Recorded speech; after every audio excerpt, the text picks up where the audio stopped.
अस्सलाम वालेकुम। जैसा कि आप लोग देख ही रहे, अब जो न्यूज़ पर हम लोग बार बार जो वक्फ बोर्ड के बारे में जो भी फैसले हो रहे उसके बारे में आज थोड़ा मैं आप लोगों को समझाने के लिए, जैसे कि मेरे जो समाज के जो लोग हैं बहुत सारे जो पढ़े लिखे नहीं है, तो हर बार की तरह मैं कुछ न तो कुछ मुद्दे मेरे पास होते हैं तो वो मैं उनको समझाने की कोशिश करती हूँ, क्योंकि हमारे बहुत सारे लोगों को वक्फ बोर्ड का मतलब ही नहीं मालूम है। लेकिन अब पहले आप लोगों को जिस तरीके से कोई बिल पास होता है या कोई कानून बनता है तो मैं आपको थोड़ा सा वो पहले समझा दूं। जैसे कि हम लोगों को पता है लोकसभा और राज्यसभा, जब कोई कानून अगर पास करना होता है तो लोकसभा में उसको रखा जाता है, और अगर लोकसभा में बहुमत से वो पास होता है तो फिर उसको राज्यसभा में रखा जाता है, और राज्यसभा में भी अगर वो बहुमत से पास होता है तो फिर राष्ट्रपति जो होता है वो उसकी साइन होती है, और वहां से राष्ट्रपति साहब जो होते हैं वो उसका गैजेट जो होता है गैजेट निकालते हैं, और जिस दिन से गैजेट बनता है वहां से वो बिल जो है वो मंजूर होता है, और वहां से वो तारीख से वो शुरू हो जाता है। ये हो गया हमारा केंद्र सरकार का। लेकिन इसी तरह से जो हमारा स्टेट है, स्टेट में भी इसी तरह से विधानसभा में बहुमत से कोई भी बिल रखा जाता है, वो पास होता है तो वो विधान परिषद में आता है, और विधान परिषद में आने के बाद वो जब वहां पर भी बहुमत से पास होता है तो उसके बाद में राज्यपाल साहब की उस पर सिग्नेचर होती है। अब ये समझाने का मकसद ये है कि आज जो केंद्र सरकार में जो भी हमारे वक्फ बोर्ड का जो भी डिसीजन लिया गया, यह हमको पहली बात तो मंजूर है ही नहीं। ये हमारे ऊपर मतलब हमारी संख्या कम होने की वजह से ये हम लोग को, जैसे कि आपको पता है पहले भी कि दंगे भड़काने की जो कोशिश की जा रही, बार बार मस्जिद मंदिर आ जाके अजाने, ये मतलब हम लोगों को बोलने के लिए ये चीज मजबूर कर रहे हैं कि हम मुसलमान हैं तुम हिंदू है। हालांकि हम लोग सभी कम्युनिटी को एक जैसा देखते हैं और हमने आज तक ये चीजें कभी नहीं देखी, लेकिन आज हमारे बच्चों के साथ स्कूलों में भी ये चीजें हो रही है कि मुस्लिम बच्चों के साथ टिफिन मत खाओ, बहुत सारी जगह पे ये सब चीजें हो रही है। तो इसको कहीं ना तो कहीं हम लोग को रोकना पड़ेगा, या मेरी जो कम्युनिटी के लोग हैं, जैसा कि मैं हर बार ये बार समझा कर बोलती हूँ कि हम लोगों को ये चीज समझना पड़ेगी, और इसके लिए हम लोग को ज्यादा से ज्यादा बच्चों को पढ़ाओ, क्योंकि आज हमारे जो भी भाई लोग हैं, गैरेज काम करते हैं, रिक्शा चलाते, जो भी सर्वसाधारण लोग हैं, इनको वक्फ बोर्ड का मतलब ही नहीं मालूम है। यानी हमारे जो दादा परदादा जो भी थे, हमारे जो बरसों से चले आ रहे पूर्वज, उन्होंने हमारे लिए बहुत कुछ करके रखा है, लेकिन उसको खत्म करने की कोशिश की जा रही। और क्यों की जा रही? कि उसकी मालूमात हमको नहीं है। और जो हमारे दिग्गज है, जो पढ़े लिखे हैं, जो वक्फ बोर्ड के जो एडवोकेट है, जो भी है, उनको ये चीजों की मालूमात है और वो लड़ रहे, लेकिन वो जो लड़ रहे हैं उनकी संख्या कम है, या फिर हम जो लोग चुनकर भेज रहे, लोकसभा में हो गए, जो भी हमारे जो लोग आमदार खासदार है, तो इसमें हमारे लोगों की संख्या कम होने की वजह से आज ये जो इतना बड़ा डिसीजन हुआ है, तो ये सिर्फ और सिर्फ हम लोगों के वहां पर जो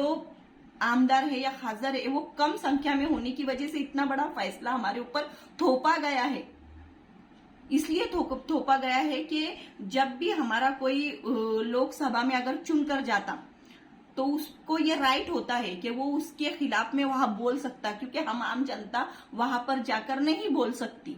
तो ये बार जो है, और एक इन्होंने एक फंडा क्या बना लिया है कि मुस्लिम, अब तो एक ऐसा हो गया है कि मस्जिद के बारे में बोलो, मंदिर के बारे में बोलो, और अभी बहुत सारे फेक वीडियो भी आ रहे हैं मस्जिद तोड़ने के, मंदिर यानी कुछ नहीं तो कुछ ये लोग चाहते कि हम लोग भी मंदिर करें, लेकिन हम लोग को तो ये करना नहीं है पहले से। अब देखो वीडियो ज्यादा लंबा हो जाएगा, लेकिन अब मैं मेन मुद्दे पर आती हूँ। जिस तरह से अभी केंद्र सरकार का और स्टेट सरकार का जो मैंने आपको थोड़े में बताई, उसी तरह से अब वक्फ का तो मतलब ये है कि जो हमारे एक साधारण अल्फाज में मैं बोलूं तो दान, जैसे कि हमारे जो बुजुर्ग थे उन्होंने क्या किए कि पहले बहुत ज्यादा उनके पास जमीनें होती थी और वो अल्लाह की राह में कुर्बान कर देते थे। वहां पर स्कूलें बनती थी, या फिर मदरसे बनते थे, मस्जिद बनती थी, या फिर जो हमारी बेवा माँ बहनें हैं या जो हमारे गरीब लोग हैं तो उनकी फलाह के लिए वो मतलब उस जगह का इस्तेमाल हो, इसलिए वो वक्फ करते थे। तो और ये जब वक्फ करते थे वो जगह, तो वो वक्फ बोर्ड जो है ये उसके अंडर में आती थी। और उसके अंडर में आने के बाद वक्फ बोर्ड का पूरा पूरा राइट होता था कि उसका जो क्षेत्र होता था वक्फ की जगह का उसके डॉक्यूमेंट्स का पूरा ध्यान रखना, उसका रजिस्ट्रेशन करना, या फिर उसके जो भी है कंपाउंड बनाना, ये सब वक्फ बोर्ड के अंडर में होता है। और वक्फ बोर्ड किसके अंडर में चलता है? स्टेट गवर्नमेंट के। और वक्फ बोर्ड में अगर कोई चीज वक्फ बोर्ड की अगर कोई फैसला अगर मंजूर नहीं हुआ, जैसा कि सुप्रीम कोर्ट और हाई कोर्ट जैसा हम लोग को हाई कोर्ट में मंजूर नहीं हुआ तो हम सुप्रीम कोर्ट में जाते, उसी तरह से वक्फ बोर्ड में अगर कोई हमको मंजूर नहीं हुआ, कोई मस्जिद का है, दरगाह का है, कोई भी फैसला, तो हम उसके खिलाफ कहाँ जाते हैं? ट्रिब्यूनल में। ये ट्रिब्यूनल जो होता है ये यहाँ पर वक्फ बोर्ड के जो फैसला होता है उसको चैलेंज किया जाता है। अब मामला ये है कि हर स्टेट का एक वक्फ बोर्ड होता है और वो स्टेट के अंडर में चलता है। और स्टेट के अंडर में चलने के बाद इसके जो भी सदस्य होते हैं 7-8, इसके जो सदस्य होते हैं ये स्टेट में से चुनकर भेजे जाते हैं। और उनमें से वो जो 7-8 या 11 जो भी सदस्य होते हैं वो अपने में से एक चेयरमैन मतलब मुंतखब करते हैं कि बाबा ये पूरी देखरेख करेगा, इसके अंडर में हम लोग सब काम करेंगे। अभी मामला ऐसा है कि ये जो भी अभी जो बिल पास हुआ है हमारे वक्फ बोर्ड को लेकर, तो इसमें क्या किया गया कि ट्रिब्यूनल के जो अधिकार है वो खत्म कर दिए गए। हालांकि सवाल ये उठता है कि ऑलरेडी स्टेट गवर्नमेंट के अंडर में ट्रिब्यूनल चलता है, तो फिर इनको क्या जरूरत है? ट्रिब्यूनल को खत्म करने की क्या जरूरत है? और हमारा तो सबका इस नए कानून को विरोध है। और उसमें एक नया मुद्दा क्या डाला गया? अब मुझे ये बताओ कि अगर कोई गुरुद्वारा है तो वहां पर मुस्लिम कम्युनिटी के लोगों को ट्रस्टी बोलकर रखा जाएगा क्या? 1-2 कुछ रख के जाएंगे क्या? नहीं। अगर इनका मंदिर है तो मंदिर में मुस्लिम लोग रख के जाएंगे क्या? नहीं। लेकिन अब जो इन्होंने बिल पारित किया है, पास किया है, इसमें इन्होंने क्या किया है कि हमारे जो वक्फ बोर्ड है इसमें जो भी ट्रस्टीज रहेंगे तो इसमें गैर कम्युनिटी के भी लोग रहेंगे, जो हमको मंजूर नहीं है। और वो इसलिए नहीं मंजूर है क्योंकि हर कम्युनिटी का एक अलग मजहब होता है और सबकी अपने अपने मजहब से एक अलग आस्था होती है जो हम निभाते हैं। जैसा कि हम लोग भारत में रहते हैं, हम हिंदू मुस्लिम सब राष्ट्रगीत पढ़ते, हम एक साथ रहते, हमको ये नहीं, लेकिन जब हमारे मजहब पे बात आती है तो हमारा खून तो खवलता है, इसमें कोई शक नहीं है। और ठीक है, ये जो भारतीय जनता पार्टी का एक मैं शुक्रिया अदा करूंगी कि वक्फ बोर्ड में जो भ्रष्टाचार हुआ है तो ये हुआ है,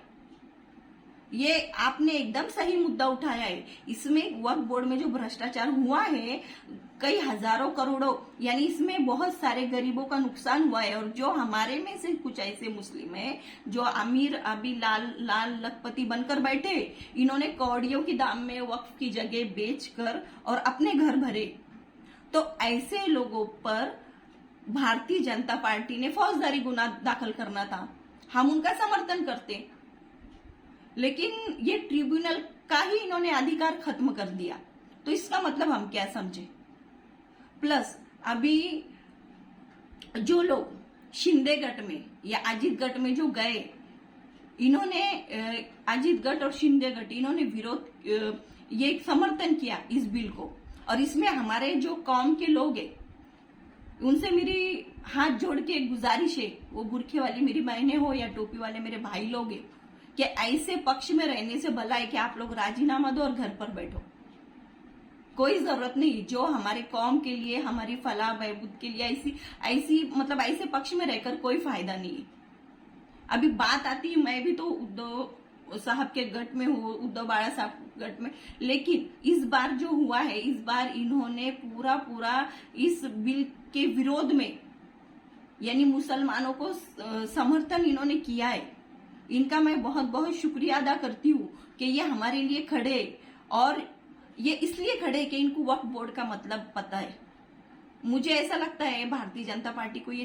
चीजों का नॉलेज नहीं है, या फिर वो जो आमदार खासदार जो भेजते वो सिर्फ पैसों के दम पर भेजते, जिनको कोई नॉलेज नहीं होता। तो मेरे मुसलमान भाइयों से गुजारिश है, मैं आपकी छोटी बहन हूँ, बहुत सारे लोगों का ये बोलना है कि ये ज्यादा मतलब बहुत सारे लोगों को अच्छा भी नहीं लगता है, लेकिन देखो मेरे भाइयों बहनों जो भी है, हम लोग को आज बहुत ज्यादा जरूरत है हिंदू मुस्लिम या फिर हम शिया सुन्नी, ये जो कर रहे हैं हम शिया सुन्नी, फिर अदर हमारे ही इसमें से शेख पठान ये वो, तो ये सब छोड़कर हम एक मीम है ये सोचकर हमको एक साथ आना पड़ेगा, और हमारे लोगों को चुनकर हमको विधानसभा हो गया, लोकसभा हो गया, राज्यसभा हो गया, हमको वहां तक केंद्र तक बिठाना पड़ेगा। ये आपस की दुश्मनी हमको खत्म करना पड़ेगी तेरी मेरी, क्योंकि जब तक हमारे लोग वहां पर नहीं बैठेंगे तो हमारी जो नस्लें हैं आने वाली, ये इनका फ्यूचर बिल्कुल खत्म हो जाएगा। कुछ दिनों में ऐसा होगा कि हमारे बच्चों को नौकरियां भी नहीं दी जाएंगी, इनको स्कूलों में एडमिशन भी नहीं दिए जाएंगे, तो इनका आवाज कौन उठाएगा। तो इसलिए जरूरी है, अगर हम जितने बहुमत से वहां पर जाएंगे, केंद्र में हो या विधानसभा में हो, स्टेट में हो या फिर नगर पालिका में हो, यानी छोटे छोटे कस्बे से लेके तो हमको केंद्र तक हमारे लोगों को कोई भी हालत में पहुंचाना है मेरी, और ऐसे लोगों को पहुंचाओ कि जो हमारे वहां जाकर आवाज उठा सकते। तो मेरी तमाम मेरे भाइयों से बहनों से सबसे गुजारिश है कि मेहरबानी करके ऐसे पक्ष को समर्थन मत करो जो हमारी कौम का नुकसान चाहता है। और अगर मेरा वीडियो में बोलने में अगर कोई गलती हुई होंगी तो मैं इसके लिए आप सभी से माफी चाहती हूँ, और बस आपसे ये बोलकर अलविदा लेती हूँ कि आज वक्त है, आज भी संभल जाओ, नहीं तो एक वक्त ऐसा आएगा कि हमको हमारे भाइयों को मस्जिदों में नमाज के लिए भी जाने नहीं दिया जाएगा, और उसकी कोशिश अभी शुरू हो चुकी है। तो कहीं नहीं तो कहीं हम लोगों को एक होना पड़ेगा, एक प्लेटफॉर्म पर आना पड़ेगा, आपस की दुश्मनी भूलना पड़ेगी, हमारे लोगों को केंद्र तक भेजना ही पड़ेगा। और ये मत समझो कि मैं इलेक्शन का प्रचार करने बैठी हूँ, क्योंकि देखो हम बाहर कितना भी चिल्लाएंगे तो कुछ नहीं होने वाला। हम जब तक बहुमत से अंदर नहीं बैठेंगे तब तक हम हमारी कौम का भला नहीं कर सकते। मुश्किल से लोकसभा में हमारी 2 मुस्लिम बहनें जो है वो खासदार है, और वो दो और वो उनकी संख्या मतलब जितनी भी है